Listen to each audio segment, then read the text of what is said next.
Mga kapatid, ngayong umaga, kung natatandaan niyo po, nung ika-11 ng Agosto, 2024, tayo po ay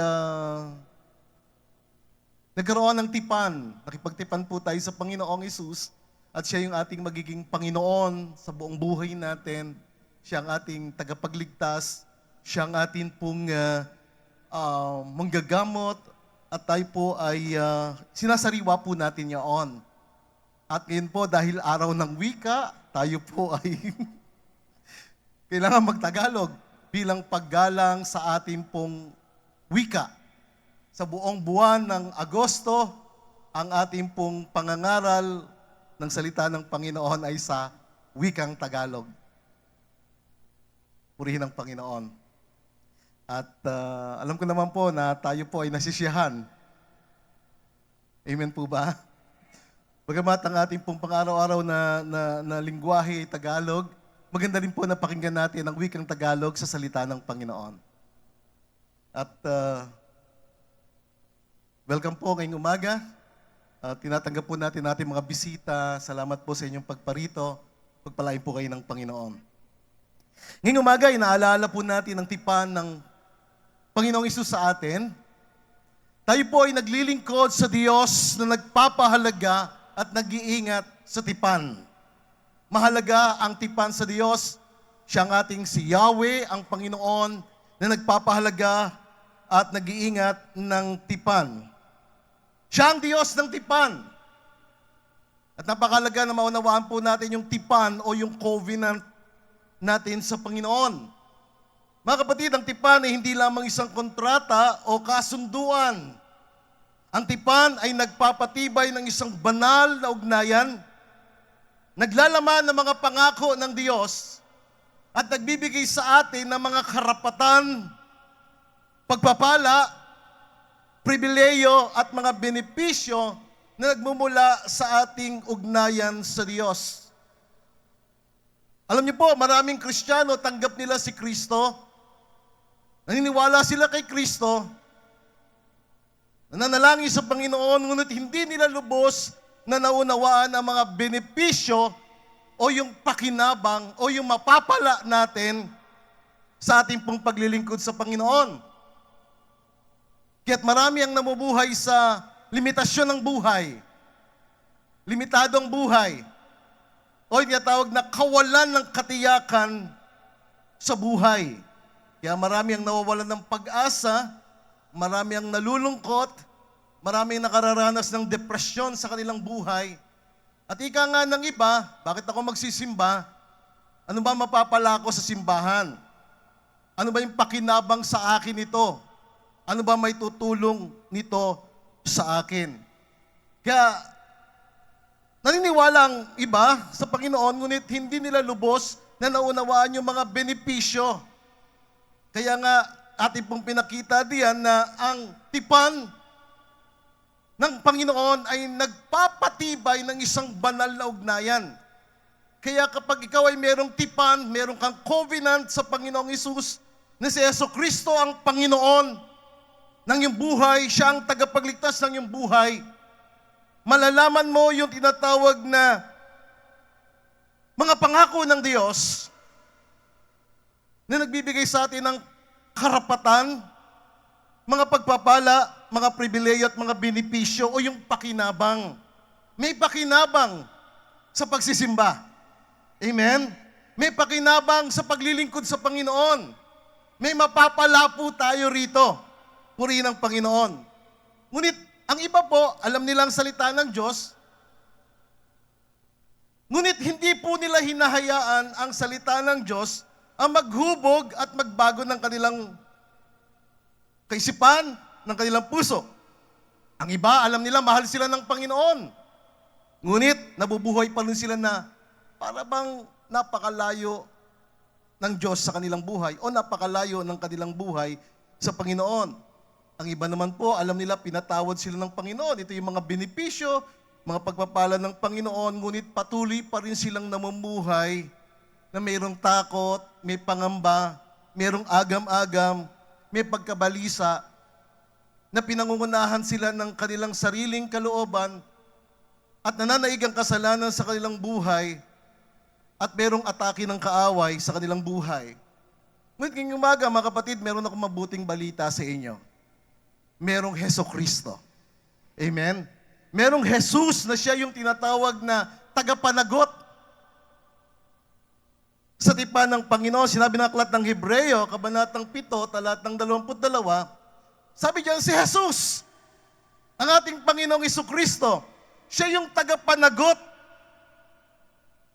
ng isang mabuting tipan. Ang salitang tagapanagot sa wikang Griego ay engios, na ang ibig sabihin, ang Panginoong Hesus ang nagbibigay ng katiyakan at kaganapan ng mga banal na pangako ng Diyos sa atin. Amen? Si Hesukristo, ang ating Panginoong Hesukristo, siya yung tagapanagot. Siya yung katiyakan. Siya yung nagbibigay ng kaganapan ng mga pangako ng Diyos sa ating buhay. Siya ang ating Panginoong Hesus. At ang Panginoong Hesus, sinabi sa aklat ng Hebreo, kabanatang 8, talatang 6, ang ganito. Subalit ngayon, ang Panginoong Hesus, si Kristo, ang ating Panginoon, ay nagtamo ng ministeryong higit na marangal. Meron siyang ministeryo o meron siyang paglilingkod na higit na marangal, mataas, kapaki-pakinabang. Puno ng pagpapala. Bakit? Dahil siya po ang tagapamagitan, tagapanagot.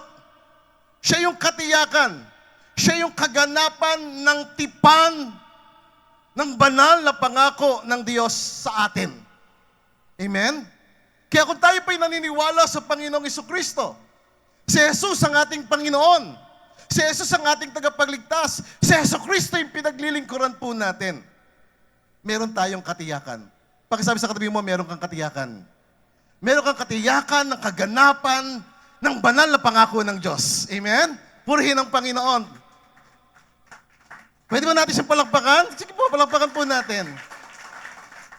Si Hesukristo ang ating Panginoon. Siya po yung ating hinahayag dahil siya po yung nagbibigay ng pag-asa sa atin.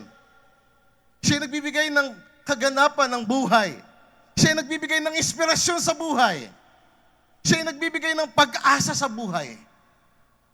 Si Hesukristo. Siya ay tagapamagitan ng isang higit na mabuting tipan na pinagtibay sa higit na mabubuting pangako.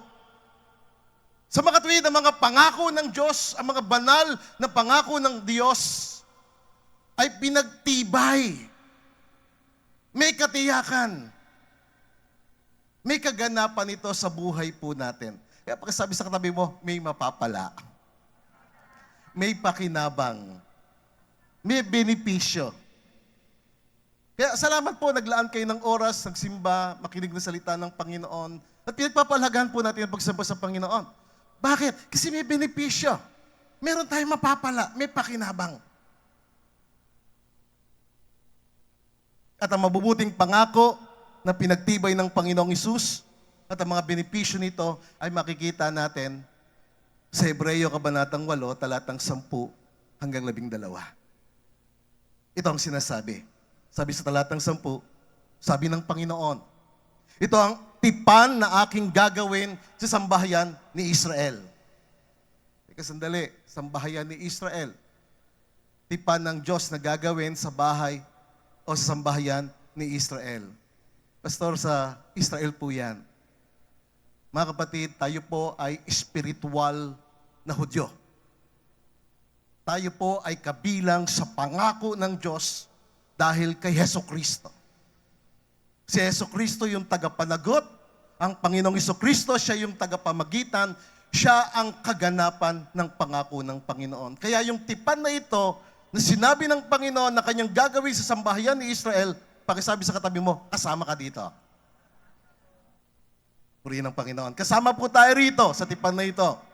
Pagkatapos ng mga araw na iyon, sabi ng Panginoon, ilalagay ko ang aking mga kautusan sa kanilang mga pag-iisip. Isusulat ko ang mga iyon sa kanilang mga puso, sabi ng Panginoon. Ang kanyang salita, yung kanyang kautusan, mga banal na pangako ng Panginoon, ay kanyang isusulat sa isipan ng mga naglilingkod sa Kanya. Ilalagay sa isipan, isusulat sa puso. At sabi ng Panginoon, ako'y magiging Diyos nila at sila'y magiging bayan ko.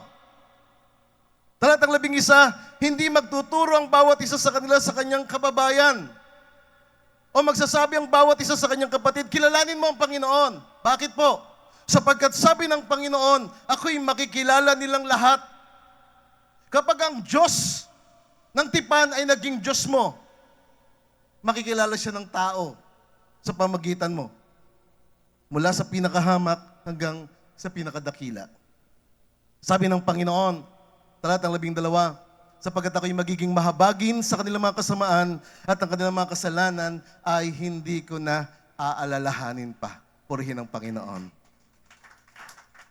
Dito po sa mga talatang ito, pinahayag ng Diyos ang saligan ng tipan, ang batayan ng tipan. At hindi ito nakabatay sa kung ano ang kaya nating gawin sa Diyos.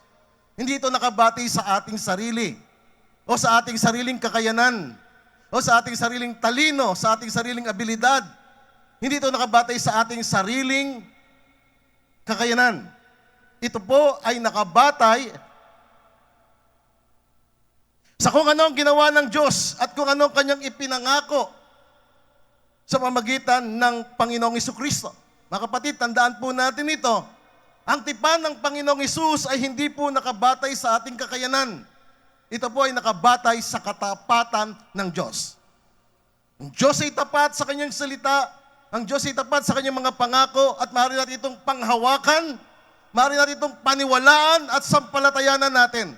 Pakisabi sa katabi mo, manampalataya ka lamang. Manampalataya ka lang. Magtiwala ka lamang. Umasa ka lamang. Maniwala ka lang sa Panginoon. Bakit po? Sapagkat sa Diyos, walang imposible. Ang Diyos ay Diyos na tapat at tumutugon sa pangailangan. Ngayong umaga ako po'y mangungusap sa paksang mga benepisyo ng tipan ni Kristo. Ang mga benepisyo ng tipan ni Kristo. Ano po ang mga benepisyo ng tipan ni Kristo na inilian ng Diyos para sa atin sa pamagitan ng Panginoong Hesus?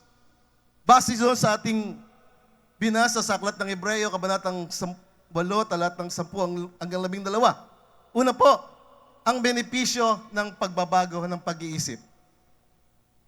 Unang benepisyo, pagbabago ng pag-iisip. Bakit kailangan magbago ang isip natin? Bakit kailangan mabago ang iyong kaisipan? Tayo pong lahat, iba't iba ang kinalakihan. Iba't iba ang ating pinagmulan. Iba't iba ang takbo ng isip natin. At dahil iba-iba ang takbo ng isip natin, kanya-kanya po tayo. Tama po? Kanya-kanya tayo ng ginagawa, kanya-kanya tayo ng ating pamamaraan. Kaya maging ang ating bayan, hati, dahil kanya-kanya. Kanya-kanyang kuha, kanya-kanyang pag-aari. Pero may pangako ang salita ng Panginoon. Merong benepisyo ang tipan ng Panginoong Hesus sa bawat isa sa atin. Ito yung benepisyo ng pagbabago ng pag-iisip. Tingnan po natin yun sa aklat ng Hebreo, kabanatang 8, talatang 10, unang pangungusap. Sabi ng Panginoon, ito ang tipan na aking gagawin sa sangbahayan ni Israel, sa aking bayan. Sa bayan na sumasampalataya, sa bayan na naglilingkod sa Diyos. Pagkatapos ng mga araw yun, sabi ng Panginoon, ilalagay ko ang aking mga kautusan sa kanilang pag-iisip. Ilalagay ng Panginoon yung kanyang kautusan. Ang kautusan ng Panginoon, ito yung kanyang mga salita, ito yung kanyang mga banal na pangako sa kaisipan ng mga taong naglilingkod sa Kanya. Sa ilalim ng lumang tipan, ang kautusan ay sinulat sa tapyas ng bato. Ngunit sa bagong tipan, ipinangako ng Diyos na ang kanyang kautusan ay ilalagay sa isipan ng kanyang mga anak. Hindi na sa tapyas ng bato, kundi sa isipan. At ito po mga kapatid ay gawa ng banal na Espiritu sa ating spiritual na buhay. Ibig sabihin, hindi lamang nais ng Diyos na malaman natin ang kanyang mga utos, na naglalaman ng kanyang kalooban, naglalaman ng kanyang kaisipan, naglalaman ng kanyang puso. Hindi lamang nais ng Diyos na malaman natin ang kanyang utos, nais ng Diyos na baguhin ang ating pagkatao. Pag nabagong isip, nababago ang pagkatao. Ako po dati, utak mahirap, utak kawawa, utak miserable, yung aking isipan. Bakit? Kasi yun ang nilakihan ko eh. Purihin ng Panginoon dahil sa salita ng Diyos nagkaroon ng pagbabago ang aking pag-iisip. At itong ginagawa ng Panginoon sa mga sumasampalataya sa Kanya. Purihin ng Panginoon. Nais ng Diyos na baguhin ang ating pagkatao sa pamagitan ng paglalagay ng Kanyang banal na kautusan na naglalaman ng Kanyang kalooban, ng Kanyang kaisipan sa ating buhay, sa ating kaisipan, sa ating pag-iisip. Ang salitang pag-iisip ay tumutukoy sa panloob na kakayanan ng tao. Kaya pagka binanggit ng Biblia na ilalagay ko, sabi ng Panginoon, ilalagay ko ang aking mga kautusan sa kanilang pag-iisip, ang pag-iisip ay tumutukoy sa panloob na kakayanan ng tao na umuunawa, nag-iisip, nangangatwiran, nagdidesisyon, nagpapasya. Yun yung ating kaisipan. Na tumutukoy sa ating kaluluwa. Ang ating kaluluwa, ito yung ating kaisipan, ito yung ating kalooban, ito yung ating emosyon. Yun yung ating kaluluwa. Sabi dito ng banal na kasulatan, sabi ng Panginoon, ilalagay ko ang aking salita, ang aking kautusan sa kanilang pag-iisip na tumutukoy sa kaluluwa, sa panloob na kakayanan ng tao na umunawa, mag-isip, magatwiran at magdesisyon. Kapag ang kautusan ng Panginoon, ng Diyos ay nasa ating pag-iisip, ito ay may kapangyarihan na baguhin ang ating kaisipan at ang ating pagkatao. At ginagawa ito ng Diyos sa pamagitan ng banal na Espiritu na kumikilos at gumagalaw sa atin. Ang banal na Espiritu, mga kapatid, ang nagbibigay ng kaliwanagan ng Kanyang salita. Hindi natin maunawa ng salita ng Panginoon maliban na ipahayag ito, ipaalam ito, ipaunawa ito sa iyo o pagliwanagin ito sa iyo ng banal na Espiritu. Ang banal na Espiritu, siya yung may akda ng salita ng Diyos. Siya ang sumulat nito. Siya ang pinanggalingan nito. Kaya kahit ng isang tao, matalino, pinakamatalinong tao, hindi niya maintindihan ang salita ng Diyos, ang Biblia, kung wala sa kanyang Espiritu ng Diyos. Kaya ang banal na Espiritu, siya nagbibigay ng kaliwanagan. Kaya may mga bagay sa banal na kasulatan na mahirap maintindihan ng tao, sa kanyang literal, sa kanyang kaisipan lamang, maliban na ipaliwanag ito ng banal na Espiritu. At ngayong umaga, ina-acknowledge natin, kinikilala natin, nire-recognize natin ang presensya ng banal na Espiritu sa ating buhay. Dahil ang banal na Espiritu nagbibigay ng kaliwanagan. Pinagliliwanag ng Espiritu ng Diyos ang salita ng Panginoon upang maunawaan natin ang mga ito. Kung ano ang nakalulugod sa Diyos. Pag binigyan ng kaliwanagan ng banal na Espiritu, ang salita ng Diyos sa iyong buhay, maunawaan mo kung ano yung nakalulugod sa Diyos. Kung ano nagbibigay ng pagngiti sa Panginoon. Kung paano mo makukuha yung atensyon ng Diyos. Maunawaan mo ito. Magiging maliwanag ito sa iyo. Sino ba yung bibigyan mo ng kaluguran? Ikaw, sarili mo, o ang Diyos? Sa pamamagitan ng banal na Espiritu, pinagliliwanag niya ang kanyang salita, ang salita ng Diyos upang maunawaan natin, pangalawa, kung ano ang salungat sa kanyang mga katangian at kalikasan.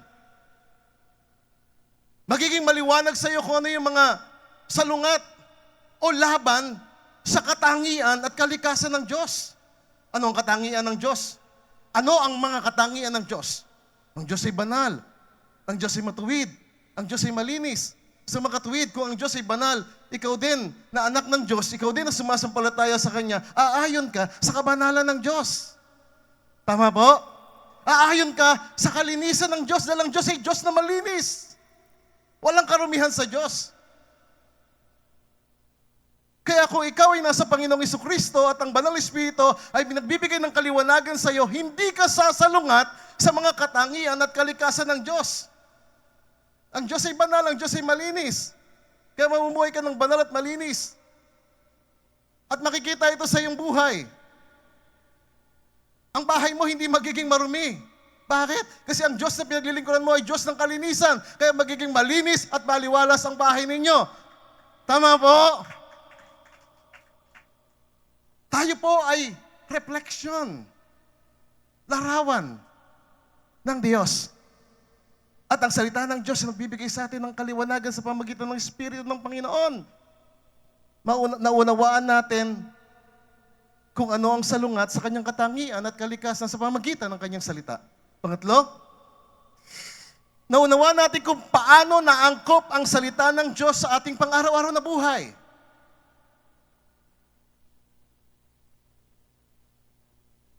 Naunawaan natin kung paano naangkop ang salita ng Diyos sa iyong pang-araw-araw na buhay. Ang salita ng Diyos ay nagsasabi na maging matuwid ka. Maging tama ang iyong pakikiharap. Maging totoo ang iyong pakikiharap. Hindi ka man dadaya. Hindi ka man loloko. Pag nasa iyo ang katotohanan ng salita ng Diyos. Tama po? Kaya sabi ng Panginoon, ilalagay ko ang aking kautusan na naglalaman ng kanyang kalooban, ng kanyang kaisipan, ng kanyang puso sa ating pag-iisip upang maunawaan natin ang mga bagay ng Diyos. Ang pag-iisip ng Diyos. Ang kalooban ng Panginoon. Natin itong may pamuhay. Pangapat, upang maunawaan natin kung paano tayo dapat lumakad ayon sa kanyang kalooban. Paano tayo mamuhay bilang mga Kristiyano, bilang mga anak ng Diyos. At kung ikaw ay isang Kristiyano na nagtatrabaho sa gobyerno, paano ka dapat mamuhay? Mamumuhay ka ba na katulad ng pamumuhay ng iba na nandadaya, nangungupit, kumukuha ng hindi sa kanila? Hindi po. Pag nasa iyo ang kautusan ng Diyos, ang kalooban ng Diyos, ang kautusan ng Diyos. Kapag sinabi kong kautusan ng Diyos, hindi ako nangungusap ng kautusan ng lumang tipan. Nangungusap ako ng kautusan ng Panginoong Jesucristo sa bagong tipan na nagpapaunawa sa atin ng pamumuhay na matuwid at tapat. Anuman ang pinapasukan mo, saan ka man nagtatrabaho, makikita ng iyong amo, ng tagapamahala, kung paano ka namumuhay.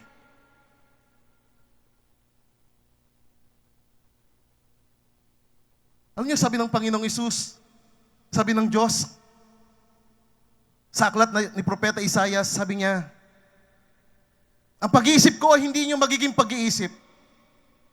Ang paglakad ko ay hindi ninyo magiging paglakad. Sinabi yan ng Panginoon doon sa lumang kasulatan. Ngunit sa bagong tipan, sinabi ng kasulatan na dahil sa tipan ng Panginoong Jesucristo, sabi ng Panginoon, ilalagay ko ang aking kautusan sa inyong mga pag-iisip upang ang pag-iisip ng Diyos ay maging pag-iisip natin. Tama po? Upang ang pamantayan ng Diyos ay maging pamantayan natin. At ito po ang benepisyo ng tipan ng Panginoon na nagbibigay ng pagbabago sa ating pag-iisip. Hindi po ito nangangahulugan na otomatiko nating nalalaman lahat ng mga bagay bilang mga mananampalataya. Ibig sabihin, sa pamagitan ng banal na Espiritu, ipinapaunawa niya sa atin na ang banal na kasulatan ay naglalaman ng katotohanan, kaisipan, pamantayan, at kalooban ng Diyos upang tayo po ay lumakad sa kalooban ng Diyos. Pangalawa, na benepisyo. Ang benepisyo ng pagbabago ng puso. Pag-iisip, puso. Sabi ng Hebreyo, Kabanatang 8, talatang 10, pangalawang pangungusap, sabi niya, ito ang tipan na aking gagawin sa sambayan ni Israel. Pagkatapos ng mga araw na iyon, sabi ng Panginoon, ilalagay ko ang aking mga kautusan sa kanilang pag-iisip isusulat ko yon, sabi ng Panginoon, isusulat ko ang aking mga kautusan, isusulat ko yung aking kalooban, isusulat ko yung aking mga pamantayan sa kanilang mga puso. Naalala niyo ang Panginoong Isus? Nang may dinala sa kanya na isang babae na nahuli sa pangangalo niya. Sabi sa kanya, nakasulat sa batas ni Moses, ang isang taong nahuli sa pakikiapid ay kinakailangan batuhin. Narinig yun ng Panginoong Isus. Saan sumulat ang Panginoong Isus? Sumulat siya sa kanyang Instagram o kaya sa kanyang Facebook. Hindi po. Sumulat siya ng kanyang daliri sa bato. Sabi niya, kung sino sa inyo walang kasalanan, siya ang unang bumato. At ang marinig ito ng mga tao sa paligid na yan, yung may hawak ng bato, bawat isa sa kanila ay umalis. Sa pagkakataon na yun, ang Panginoon ay sumulat sa bato na ito ay naglalarawan na isusulat niya ang kanyang kalooban, ang kanyang pamantayan sa puso ng tao. Mga kapatid, sa Biblia, ang puso ay hindi lamang tumutukoy sa emosyon, ang puso ay tumutukoy sa panloob na pagkatao. Ang puso ay sentro ng ating panloob na buhay. Katulad ng ating mga hinahangad sa buhay, mga damdamin, mga pinipili, mga pinagpapahalagahan at mga moral na direksyon. Yun yung sentro ng ating pagkatao. Ang puso ay naglalaman ng kung ano ka, ng iyong buong pagkatao, ng pagkataong loob. Kaya nang sinabi ng Diyos, isusulat ko ang aking mga kautusan sa kanilang mga puso, ang ibig niyang sabihin, ilalagay niya ng malalim sa iyong kalooban, sa kalooban ng mga taong sumasampalataya sa Kanya, sa kalooban ng Kanyang mga anak, ang Kanyang mga salita na naglalaman ng katotohanan, na naghahayag ng mga bagay na nagbibigay ng kaluguran sa Diyos. Ihahayag niya sa iyo.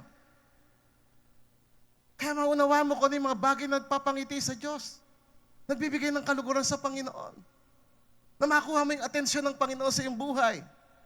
Hindi lamang natin nalalaman ng kalooban ng Diyos, matututunan mo siyang mahalin. At hangarin ang mga bagay na nagbibigay ng kaluguran sa Kanya. Sa ibang salita, lalayuan mo ang mga bagay na nagbibigay ng sama ng loob sa Kanya. Hahangarin mo yung mga bagay na nagbibigay ng kaluguran sa Kanya. Mga kapatid, nais kong sabihin sa inyo, ang buhay Kristiyano ay hindi lamang tungkol sa panlabas na pagkatao. Na hindi lamang tayo pakitang tao. Hindi tayo dapat maging pakitang tao. Ang buhay Kristiyano ay tumutukoy sa ating panloob na pagkatao na binabago ng banal na Espiritu ng ating Panginoong Hesus upang tayo po ay kumilos, gumalaw, ayon sa kalooban ng Diyos. Amen po ba? Ang banal na Espiritu ang nagbibigay ng kaliwanagan, gumagalaw sa atin. Kaya sabi ng banal na kasulatan, tayo pa yung templo ng banal na Espiritu. Ang banal na Espiritu nagbibigay ng kaliwanagan ng salita ng Diyos. Kaya kapag totoo nating naunawaan ang kapahayagan ng tipan ng Panginoong Jesucristo, maliwanag sa ating naintindihan natin ang tipan ng Panginoong Hesus, makakaranas tayo ng pagbabago ng isipan kung totoo. Na maliwanag sa iyo ang tipan ng Panginoong Jesucristo, makakaranas ka ng pagbabago ng pag-iisip. Makakaranas ka ng pagbabago ng iyong puso. Makakaranas ka ng pagbabago ng mga hangarin mo, mga prioridad mo sa iyong buhay, at higit sa lahat, pagbabago ng buhay. Purihin ang Panginoon.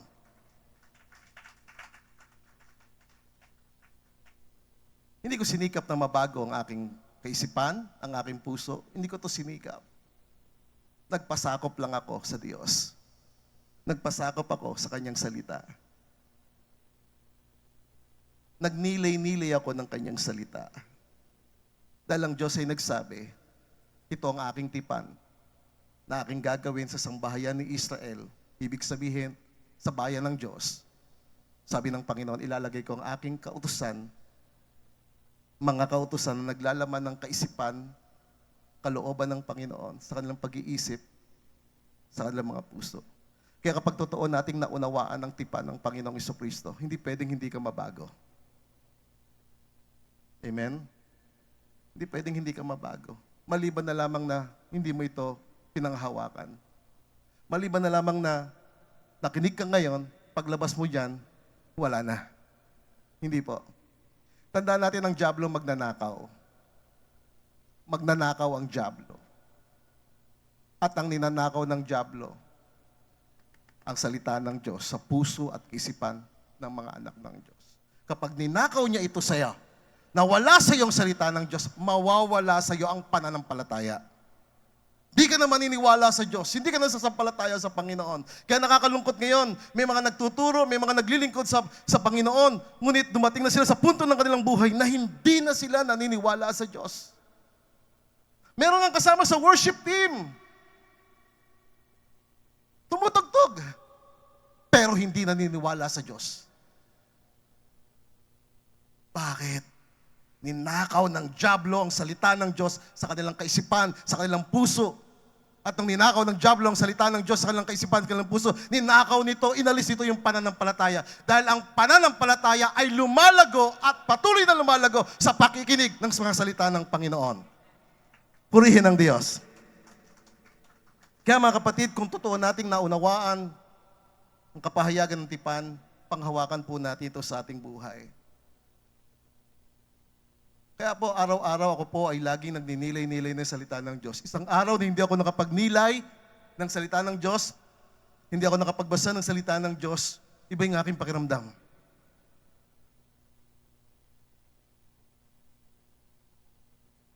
Tandaan natin ang benepisyo ng pusong binago ng Diyos ay hindi lamang pagbabago sa ating ginagawa, kundi pagbabago sa ating mga ninanais, iniisip, motibo, pagkatao.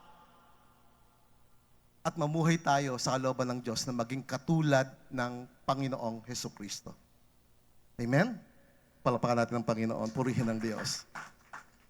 Yan po yung mga benepisyo. Benepisyo ng pagbabago ng pag-iisip, benepisyo ng pagbabago ng puso dahil sa tipan ng Panginoon. Dahil sa salita ng Diyos na inilagay, isinulat sa ating puso. Pangatlo, ang benepisyo ng pagkakaroon ng malalim na ugnayan sa Diyos. Malalim, malapit.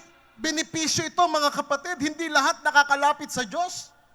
Hindi lahat nagiging malapit sa Diyos. Naalala niyo sinabi ng lumang tipan?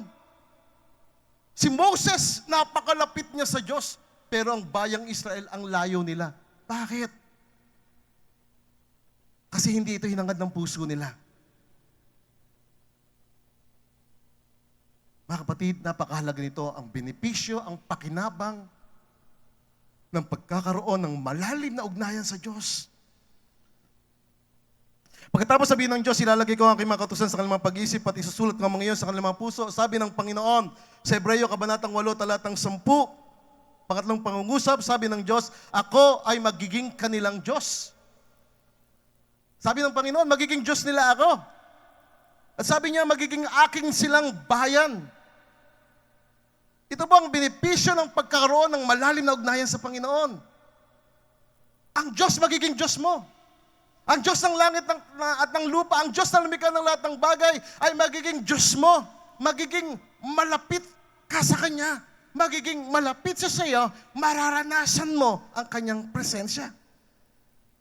Ibig sabihin, sa pamagitan ng tipan ng Panginoong Hesus, hindi lamang tayo binibigyan ng Diyos ng mga pagpapala ng Kanyang mga banal na salita, ibinibigay ng Diyos ang Kanyang sarili sa atin.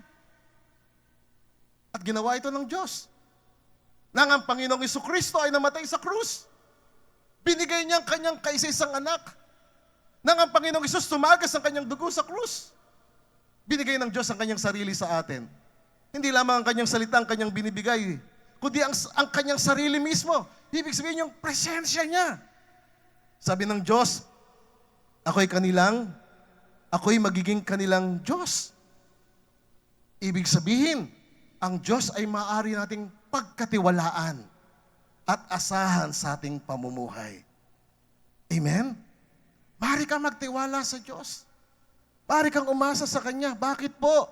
Dahil ang Diyos, ang ating Ama, ang Diyos ang pinagmumulan ng lahat ng biyaya at pagpapala sa ating buhay. Ang iyong hininga galing sa Diyos.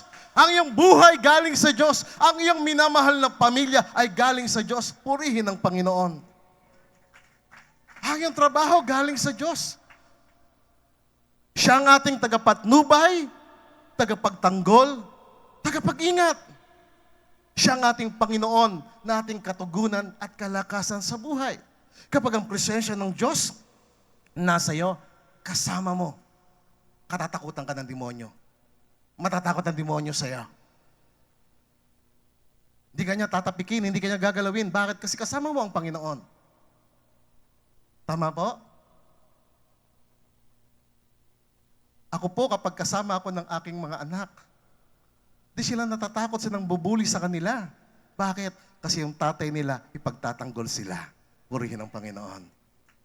Ang tatay mo sa langit, ipagtatanggol ka niya, hindi ka niya pababayaan, hindi ka niya iiwanan, sapagkat ang tatay mo sa langit ay nagmamalasakit at nagmamahal sa iyo.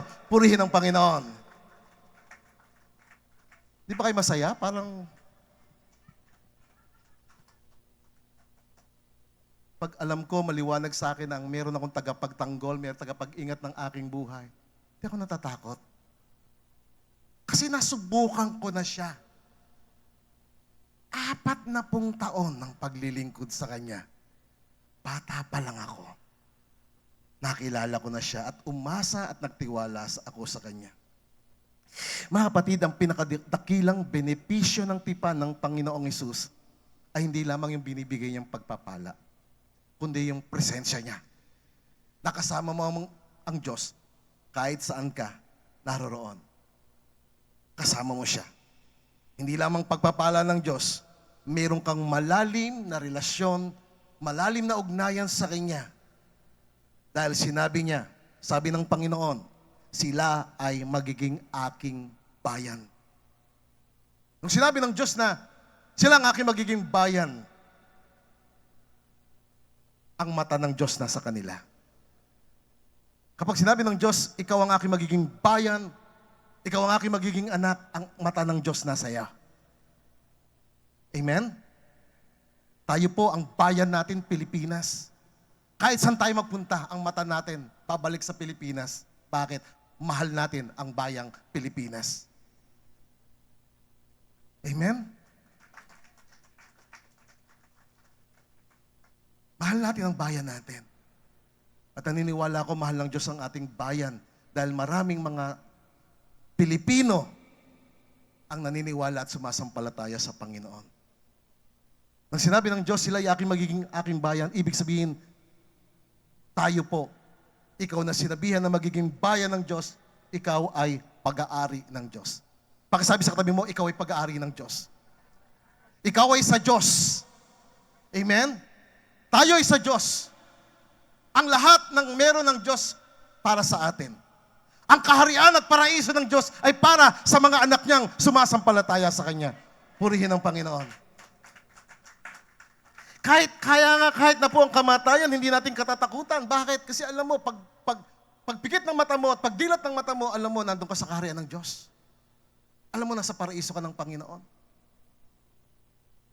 Kaya ngayon magnanakaw na sumampalataya sa Panginoon, sabi niya, Panginoon, sabi niya, pagdating mo sa iyong paraiso, alalahanin mo ako.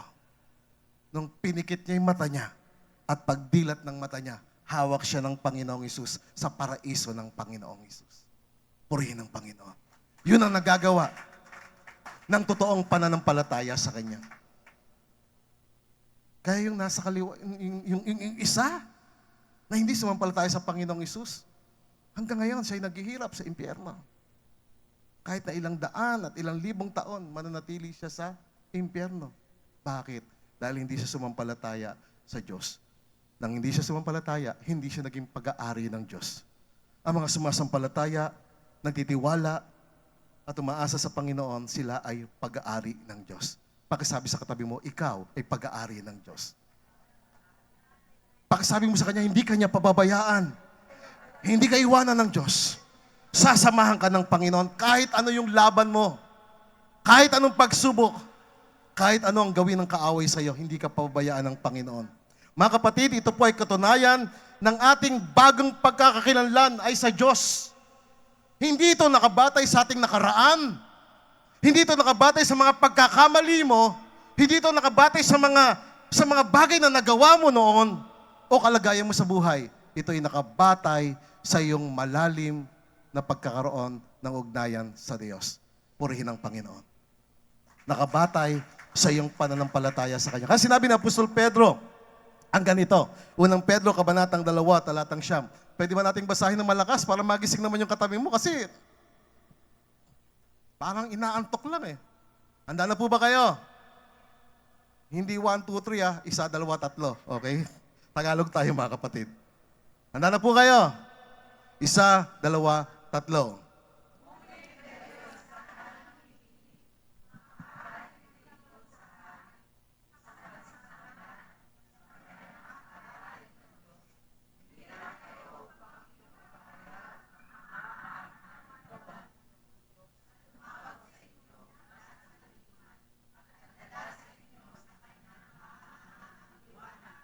Kahanga-hanga ang inyong pagbabasa. Alam nyo, nung elementary kami, high school, ang teacher namin laging ganoon yung guru namin. Pinagbabasa kami lagi. At pagka pinagbasa niya kami, sabi niya, magbasa kayo na may damdamin. Ayan. May damdamin. Kasi alam nyo, ang lingwahe natin, napakaganda ng lingwahe natin, mga kapatid. Ako'y natutuwa ako pag nagtatagalog ako eh. Mahirap nga lamang gumawa ng mensahe sa Tagalog kasi unang-una mahaba. Pangalawa talagang kailangan kasi yung nasanay na tayo na, di ba, sa magmula elementary, high school, college, talagang yung English 1, English 2, English 3, English 4, English 5, English 6. Hanggang ngayon may English pa rin. Kaya, gano'n. Ngunit iba yung lingwahe natin. Di ba?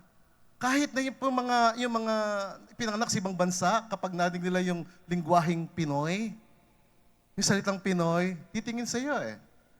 Di ba? Kaya, mahalin natin ang ating lingwahe. Sabi niyan, ngunit kayo isang lahing pinili. Lahing pinili. Mga paring naglilingkod sa hari. So pagka sinabi ng banal na kasulatang pari, hindi ito tumutukoy doon sa may posisyon sa simbahan, hindi po.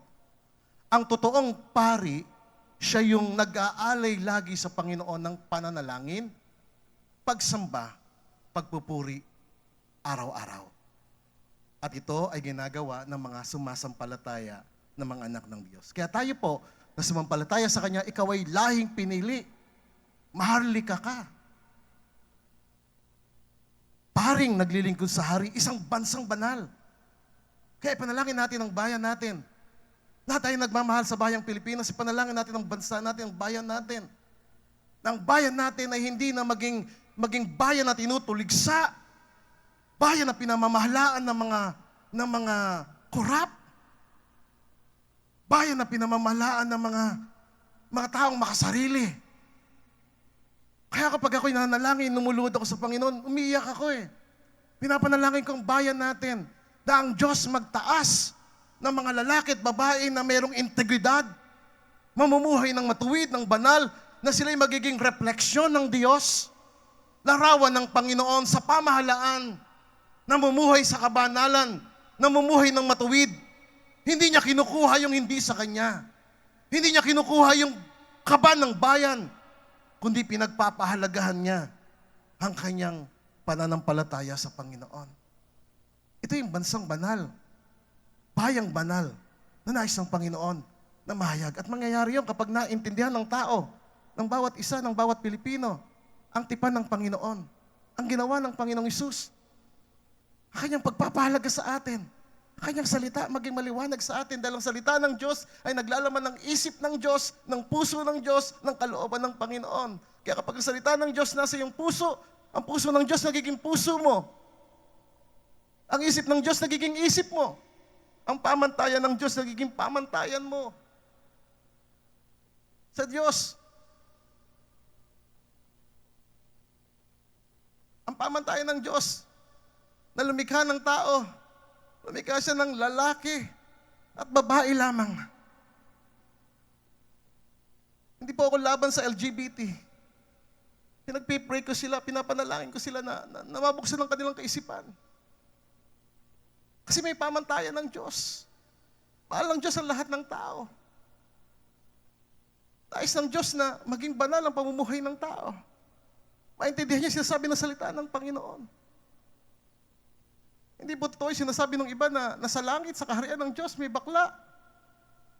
Hindi ako laban sa bakla. Sa kaharian ng Diyos, lalaki at babae lang po. Kung magagalit po kayo sa akin, patawarin niyo po ako. Pero kailangan ko sabihin ng salita ng Diyos na ang Diyos may pamantayan. Purihin ang Panginoon. Meron siyang lahi na pinili. Mga pari na naglilingkod sa hari. Bansang banal. Sambayan ng pag-aari ng Diyos.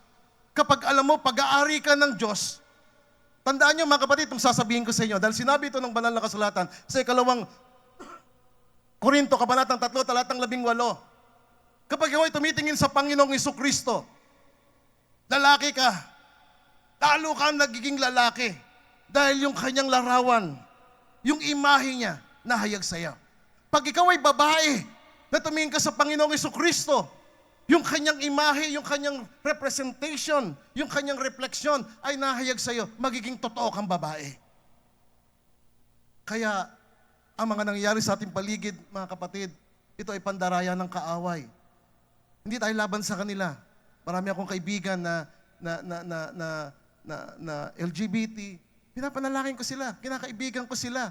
Pinapaunawa ko sa kanila na ako bilang lingkod ng Panginoon, hindi ako naparito para hatulan ng tao.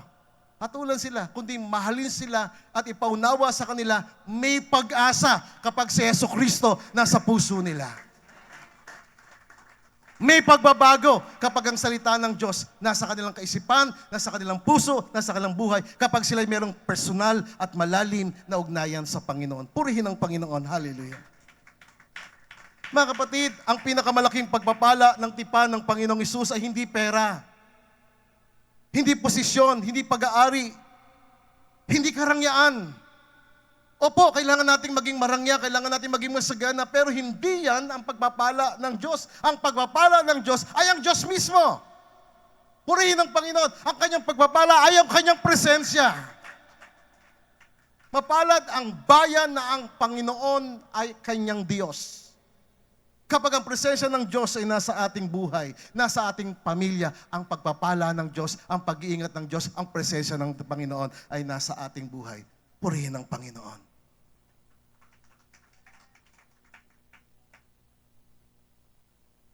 Nang sabihin ng Diyos, ako'y magiging kanilang Diyos, dito po pinapahayag ng Diyos ang kanyang katapatan sa tipan. Nang sabihin niya, sila'y magiging aking bayan, dito po binibigyan tayo ng Diyos ng tiyak na pagkakakilanlan at pagiging kabilang sa Kanya. Kaya maaari natin sabihin sa Diyos, hindi ako pinababayaan ng Diyos. Amen? Pwede po ba natin sabihin yan? Hindi ako pinababayaan ng Diyos. Hindi ako pinababayaan ng Diyos. Hindi ako nag-iisa. Dahil kailanman hindi ako iniwan ng Diyos. Ako ay sa Diyos. Ang buhay ko ay pag-aari ng Diyos. Purihin ang Panginoon. Mga kapatid, maaaring magbago ang ating kalagayan sa buhay. Ngunit ang ating pagkakakilanlan na tayo kabilang sa Diyos, na tayo pag-aari ng Diyos, ay nakaugat sa katapatan ng Diyos. Dahil sinabi ng Diyos, ito ay may kapangyarihan sa ating buhay. Kung ang Diyos ay ating Diyos, nararapat na siya lamang ang maging una sa lahat ng bagay sa ating buhay. Una sa pasasalamat, sa pagsamba at papuri. Hindi natin maaring sabihin na ang Diyos, ang aking Diyos, ako ay pag-aari ng Diyos. Ngunit ang ating mga mata ay nasa mga bagay ng mundo. Ang pinagpapahalagahan natin ay ang pera. Mas importante sa atin ang pera kaysa sa Panginoon? Hindi po. Mas importante ba sa atin ang posisyon? Ang kasiyahan sa mundo? Ang katanyagan? Ang ari-arian? Sariling kagustuhan? Hindi po.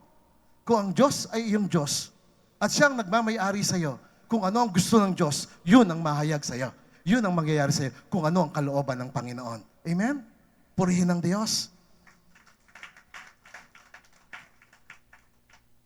Kaya ang tipan ng Panginoon, ang tipan ng Panginoong Hesus ay nagtuturo sa atin ng katapatan ng Diyos. Ang Diyos tapat. At mananatiling tapat ang Diyos dahil siya ang una sa atin. Siya ang nagbigay ng buhay sa atin. Tandaan po natin ito, mga kapatid.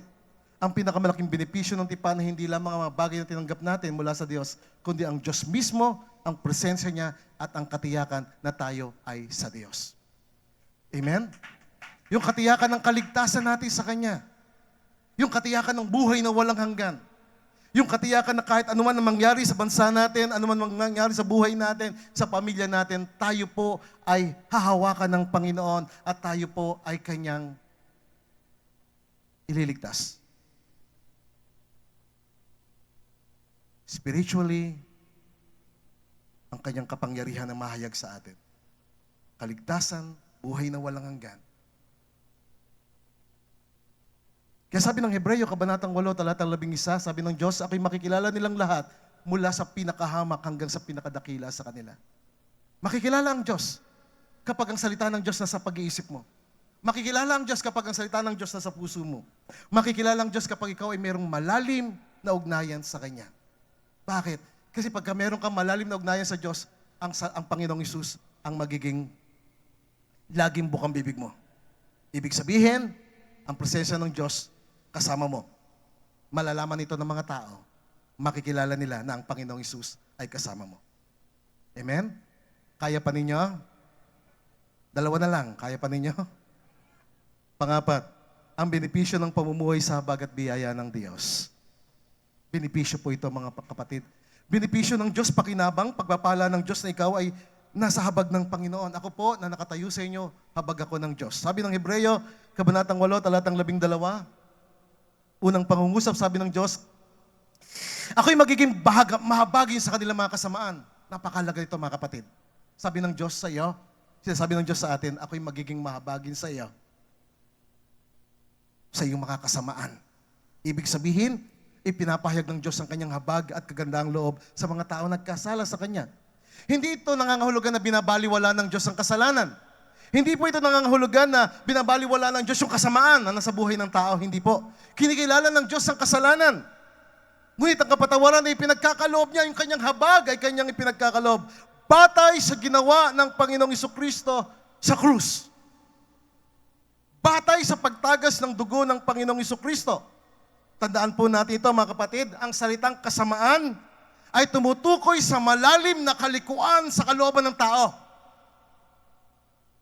Yung tinatawag sa wikang Ingles na iniquity or iniquities, plural. Maraming kasamaan.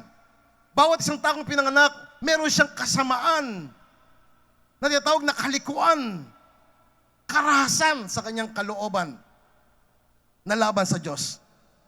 Kaya nga may mga taong malayo sa Diyos. Ngunit ano sinasabi ng salita ng Diyos? Sabi ng Diyos, ako'y magiging mahabagin sa kanilang mga kasamaan. Masama ako. Masama tayo. Pero kinahabagan tayo ng Diyos. Lahat tayo ngayon ay nabubuhay sa habag ng Diyos. Purihin ang Panginoon. Purihin ang Diyos. Pinakita ng Diyos ang kanyang habag sa atin nang namatay ang Panginoong Jesucristo sa krus. Kaya sa pamamagitan ng pagtagas ng dugo ni Kristo, ang Diyos nagbigay ng katarungan sa paghatol sa kasalanan at kahabagan.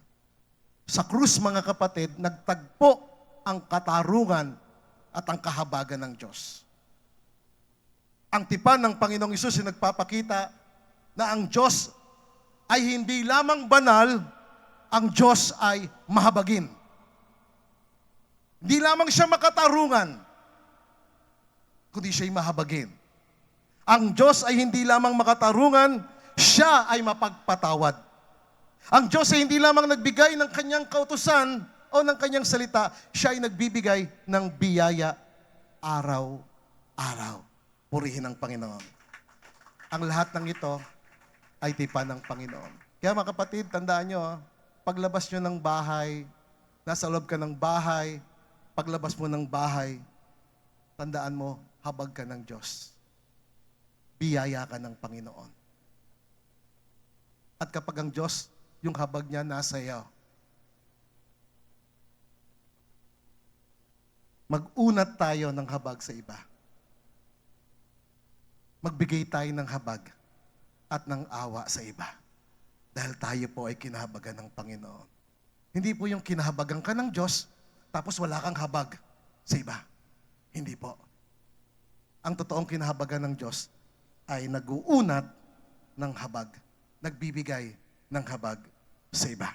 Purihin ang Panginoon. Amen? Panglima, ang benepisyo ng pamumuhay sa ganap na pagpapatawad ng Diyos.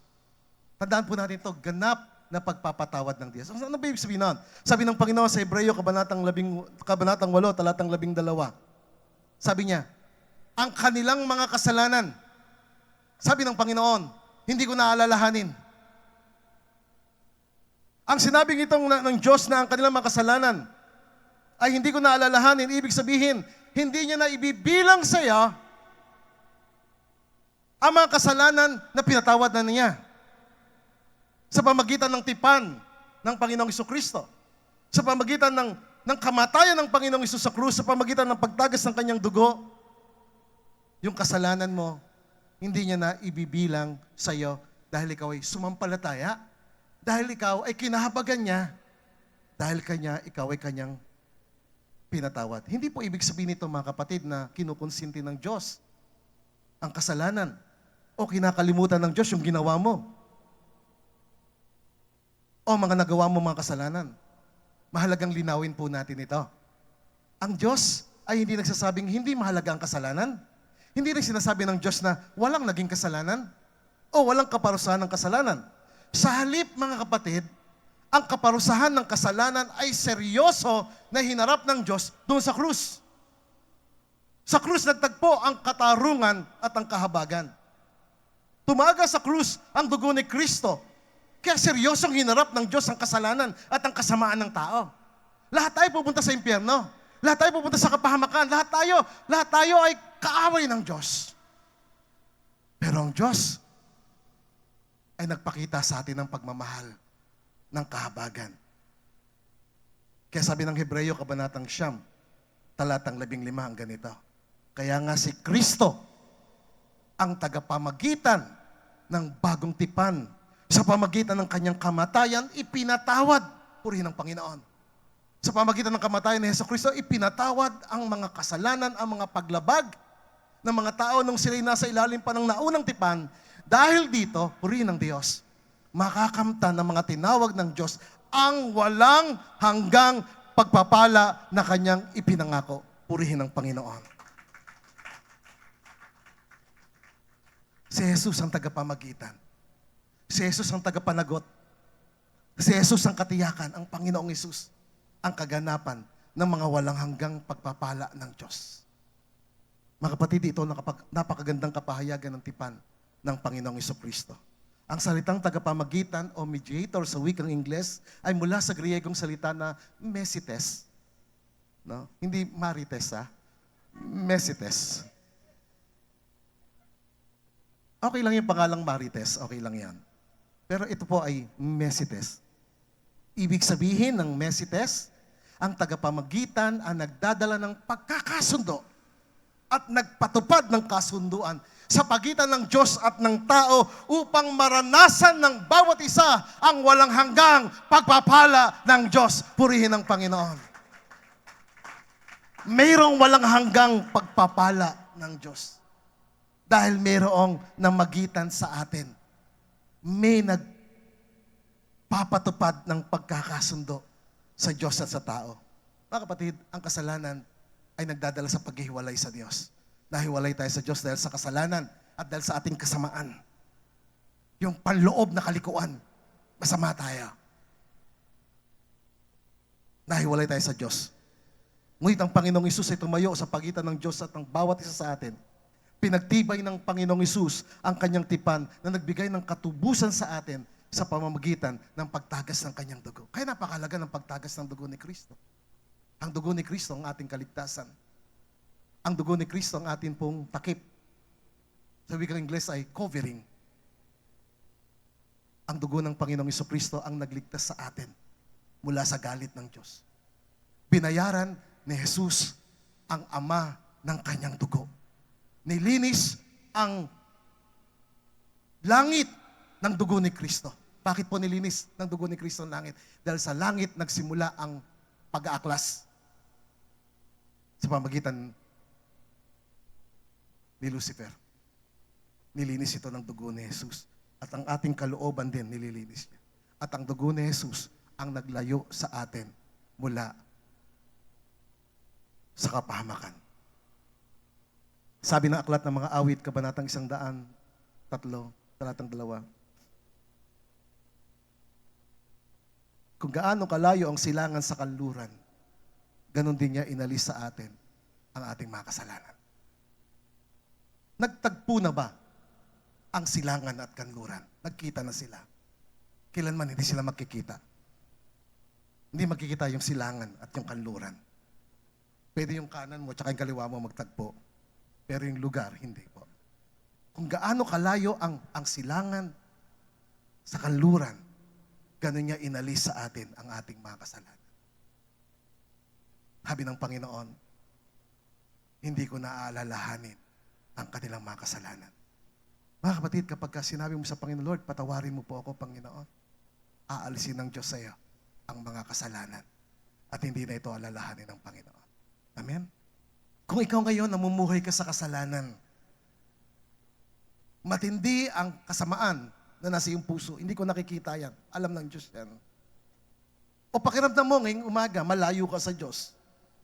Kaibigan, mayroong mabuting balita. May nagbayad ng iyong mga kasalanan. May namatay sa krus. May tumagas na dugo para sa kapatawaran ng iyong mga kasalanan. Mayroong tipan na nagpapahayag na may nagbayad para sa iyo. Ang tipan o ang covenant ng Diyos ay pinagtibay ng dugo ni Kristo. Kaya sabi ng Panginoon, ito ang aking tipan sa sambahayan ni Israel. Ito ang aking tipan sa iyong sambahayan. Ilalagay ko ang aking mga kautusan sa iyong pag-iisip. Isusulat ko ang aking mga kautusan sa iyong puso. Sabi ng Panginoon, ako'y magiging Diyos mo at ikaw ay magiging pag-aari ko. Aking kahabagan ang iyong mga kasamaan at kasalanan. At hindi ko na alalahanin yun. Ngunit para mangyari yon, kaibigan, kapatid, kung ikaw ay lumayo sa Diyos, pakiwari mo malayo ka sa Diyos, lumapit ka sa Kanya. Sabihin mo sa Kanya, Panginoon, tanggapin mo ako. Kahabagan mo ako, Panginoon. Linisin mo ang puso ko, ang aking kaisipan. Patawarin mo ako sa aking mga kasalanan. Panginoong Hesus, salamat po. Dahil mahal mo ako. Salamat po, namatay ka sa krus. Tumagas ang iyong banal na dugo para sa aking mga kasalanan. Panginoong Hesus, patawarin mo po ako. Linisin mo ang aking isipan, ang aking puso, ang aking buhay, ang aking buong pagkatao. Ang aking espiritu, ang aking kaluluwa, ang aking buong pagkatao, Panginoon. Linisin mo ako ng iyong banal na dugo. Ikaw ang maging buhay ko. Ikaw ang aking kaligtasan. Ikaw ang aking karunungan. Ikaw ang aking kapatawaran. Ikaw ang aking kabanalan. Panginoong Hesus, maghari ka sa akin bilang aking tagapagligtas at Panginoon ng aking buhay. Salamat po sa iyong pagpapatawad. Purihin ka, Panginoon. Amen. Ikaw